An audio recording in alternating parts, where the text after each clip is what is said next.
তো এখন আমরা দেখব ফেক নিউজ থেকে নিজেকে সুরক্ষিত রাখার উপায়। আমরা একটু গাইডলাইনগুলি পড়ি। ফেক নিউজের বিরুদ্ধে রুখে দাঁড়ার জন্য আমরা কি করতে পারি? সোশ্যাল মিডিয়ায় কিছু শেয়ার করার আগে যাচাই করে করব।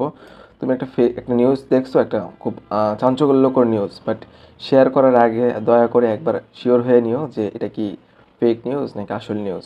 ঠিক আছে? তুমি শেয়ার করা মানে তোমার ফ্রেন্ডও শেয়ার করবে, তোমার ফ্রেন্ডরা শেয়ার করতে করতে এরকম একসময় সবাই শেয়ার করতে করতে জিনিসটা, ফেক নিউজটা ভাইরাল হয়ে যায়। তো এইটাই মেন স্টেপ, যে সহজে কোনো কিছু শেয়ার করো না যতক্ষণ না তুমি 100% শিওর এটা রিয়েল।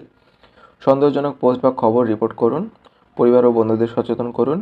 ফেক অ্যাকাউন্ট ও ফেক নিউজ ছড়ানো ওয়েবসাইটগুলো থেকে দূরে থাকুন। ন্যাশনাল হেল্পলাইন 109 এবং বা ইমার্জেন্সি সার্ভিস 999 999 যোগাযোগ করুন। অর্থাৎ তোমার কাছে মনে হচ্ছে খুব ইম্পর্টেন্ট নিউজ, যেটা তোমার আসল, এটা সত্য না ফেক এটা জানা তোমার জন্য অত্যাবশ্যকীয় হয়ে পড়ছে, মাস্ট হয়ে পড়ছে, কারণ এটার উপর অনেক ইম্পর্টেন্ট ডিসিশন নির্ভর করতেছে তোমার লাইফের। সেই ক্ষেত্রে কি, সেই ক্ষেত্রে তুমি 109 বা ইমার্জেন্সি সার্ভিসে কল দিয়ে এটা সম্পর্কে জানতে পারো এটা কি সত্য না মিথ্যা। যেমন ধরো কালকে তোমার এক্সাম, এসএসসি এক্সাম মনে করো, বোর্ড এক্সাম।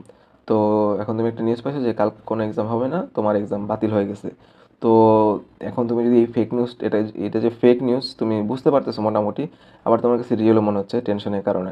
এখন তোমার কাছে কি এটা আইডেন্টিফাই করা অনেক দরকার না যে এটা কি ফেক না রিয়েল? তখন তুমি এরকম ইম্পর্টেন্ট সময়ের জন্য 109 অথবা 999 কল দিয়ে এটা কি সত্য না মিথ্যা জানতে পারবা। ডিজিটাল ডিভাইস বন্ধ করে আপত্তিকর পোস্ট বা তথ্য সংগ্রহ করুন। এছাড়াও আইনি পদক্ষেপ নিতে পারেন। তথ্য প্রযুক্তি আইন অনুযায়ী ফেক নিউজ ছড়ানোর অপরাধে সর্বোচ্চ 10 বছরের কারাদণ্ড বা 1 কোটি টাকা জরিমানা হতে পারে। তো এটা ছিল ফেক নিউজ থেকে আমরা নিজেদেরকে কীভাবে সুরক্ষিত রাখবো তার উপায়গুলো।